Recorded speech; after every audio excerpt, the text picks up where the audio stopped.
qui rafraîchit, fait vivre mon âme.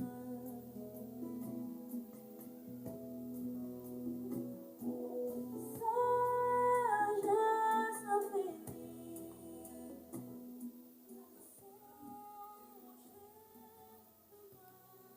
Que le Seigneur vous bénisse abondamment, parce que il nous fait grâce d'être dans sa présence.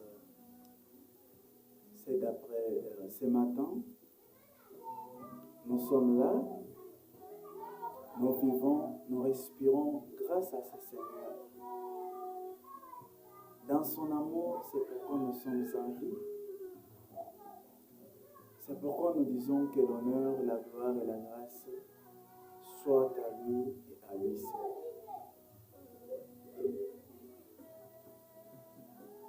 Aujourd'hui, nous parlons sur ce que l'Éternel nous a mis au cœur.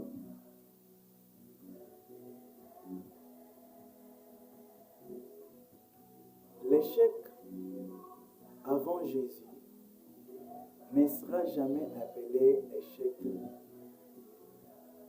quand Jésus est présent. Pourquoi? Parce que quand Jésus n'est pas dans notre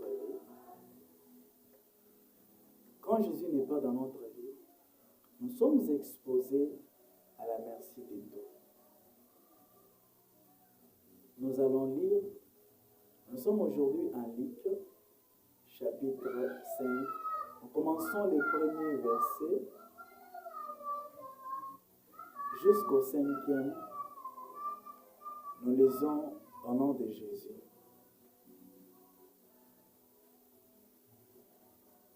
Comme Jésus s'est trouvé auprès du lac de Génézareth et que la foule s'est pressée autour de lui pour entendre la parole de Dieu, il vit au bord du lac 2 barques, d'où les pêcheurs étaient descendus pour laver leurs filets. Il montant dans l'une de ces barques, qui était à Simon, et il les pria de s'éloigner un peu de la terre. Jésus était pressé par la foule. Si nous prenons Ésaïe, le chapitre 6, après avoir vu tout ce qu'il avait vu, il a entendu une question, Dieu qui dit, qui ira pour nous? Il a dit, moi, me voici. Jésus a regardé les 2 barques. Il n'a pas voulu que les barques soient vides. Il a demandé la permission pour y entrer et prêcher la parole. Bien-aimé dans le Seigneur. En Apocalypse, Jésus dit, je suis à la porte en train de toquer, en train de frapper. Celui qui entendra ma voix et m'ouvrira, moi j'entrerai et je souperai avec lui. Comme ce matin, Dieu est là en train de toquer à la porte de ton cœur. Qu'est-ce qu'il veut? Que tu ouvres ton cœur afin qu'il entre. Il n'entre pas pour croiser les bras. Il n'entre pas pour fermer, donc juste pour te jouir toi. Non. Quand Jésus entre, il a une mission. Vous voyez, quand tu l'es entré dans la barque, ce n'était pas pour faire ce que les pécheurs faisaient avec la barque. Mais lui avait sa propre mission. Quand les diables entrent dans les corps, quand les démons plutôt entrent dans les corps, ils ont leur objectif. Quand toi-même tu diriges ton corps, tu as des objectifs. Tu veux satisfaire les convoitises de la chair. Tu veux faire des choses qui te plaisent. Tu utilises ton moi, ton ego. Tu utilises ce que tu es, plein d'orgueil, plein d'arrogance, plein de médisance. Mais quand Jésus tout tape, il entre, il pénètre ton cœur, là-bas il commence sa mission. C'est quelle mission? Dire la parole de Dieu aux hommes. Voilà.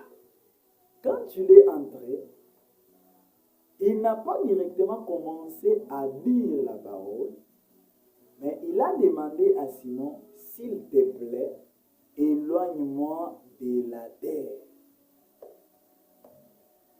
Ça, c'est un autre enseignement. Éloigne la barque de la terre.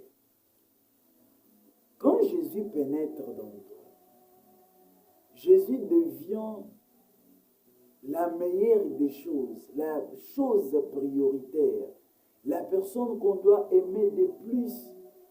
Donc, ça devient notre pierre précieuse à garder avec jalousement, à ne pas mélanger avec d'autres choses du monde.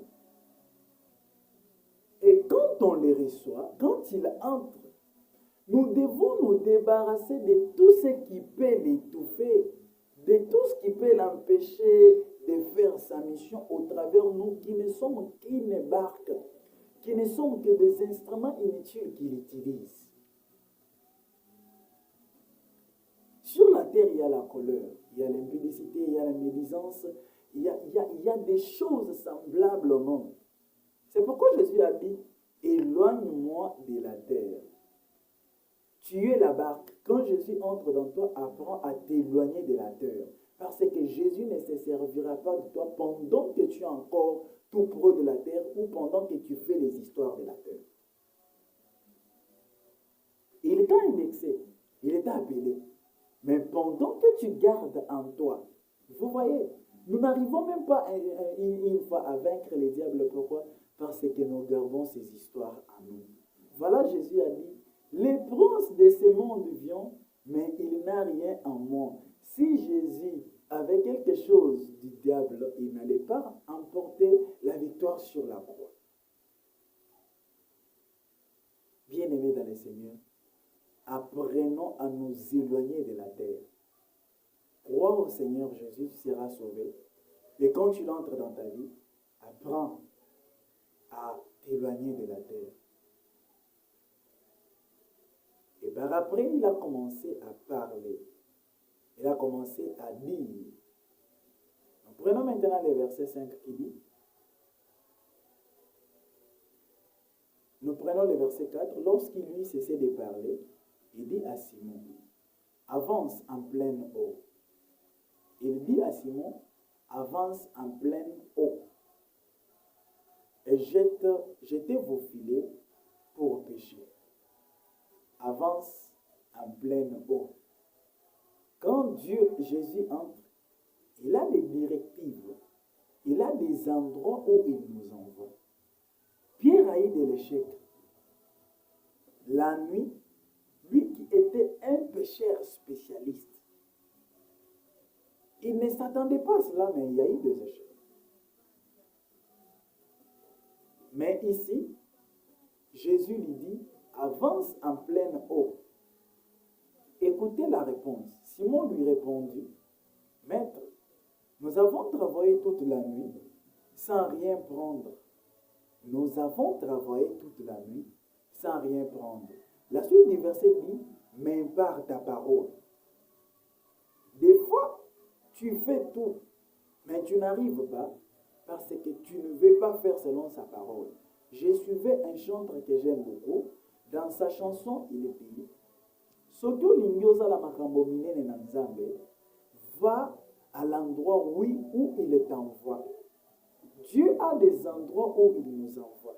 Mais nous nous bloquons. Pourquoi? Parce que nous voulons être là où nous voulons pour plaire aux gens, faire la volonté des hommes. Ce qui n'est pas bon, ce qui n'est pas normal, ce qui n'est pas agréable. Par là, nous ne trouverons jamais, nous ne toucherons jamais ce que Dieu veut de nous. S'il t'en va telle part, va. S'il te dit, fais ça, fais. Parce qu'après avoir obéi la parole de Jésus, la Bible dit qu'il vit un grand miracle, quelque chose qu'il n'a jamais vu. Il n'a jamais pêché de la sorte depuis qu'il a commencé la pêche. Bien-aimé dans le Seigneur, tu veux prêcher, tu veux aller loin avec Dieu. Par sa parole, jette les filets. Suis ce qu'il te dit. Fais ce qu'il te demande de faire. Et par là, tu iras loin. Toi qui n'as pas encore donné ta vie à Christ, Jésus te demande, ouvre ton cœur, qu'il entre. Il veut te donner la vie. Il veut te restaurer. Il veut changer ta vie. Il veut changer ton adresse. Parce qu'en lui, nous sommes morts. Et Dieu nous a ressuscités avec lui et il nous a fait asseoir avec lui dans les lieux célestes. Quand tu sers l'Éternel, il t'honore, il te fait du bien, il manifeste la gloire de sa grâce. Prions. Te bénissons, Roi, te bénissons, Seigneur, pour tout ce que tu venais de faire aujourd'hui. Accepte que cette personne qui a entendu cette parole arrive à découvrir c'est quoi ta volonté et que son cœur soit attaché à toi, que la vie qu'il menait soit transformée par la puissance de ta grâce. Merci, notre Dieu, pour cette parole de ce matin. Nous te bénissons parce que tu nous as aussi bénis au travers de cette parole. À toi l'honneur, la gloire, la puissance, la force, la majesté au siècle des siècles. Nous t'avons supplié avec fort nom de Jésus-Christ. Amen. Si vous avez aimé la vidéo, n'hésitez pas de liker. N'hésitez pas aussi de partager pour que les autres en bénéficient. C'est votre bien-aimé adorateur Ben Kalamba. Je suis un chanteur musicien du Centre évangélique interconfessionnel Viens et voir de la province du Kasaï central. Que le Seigneur vous bénisse abondamment. Ciao.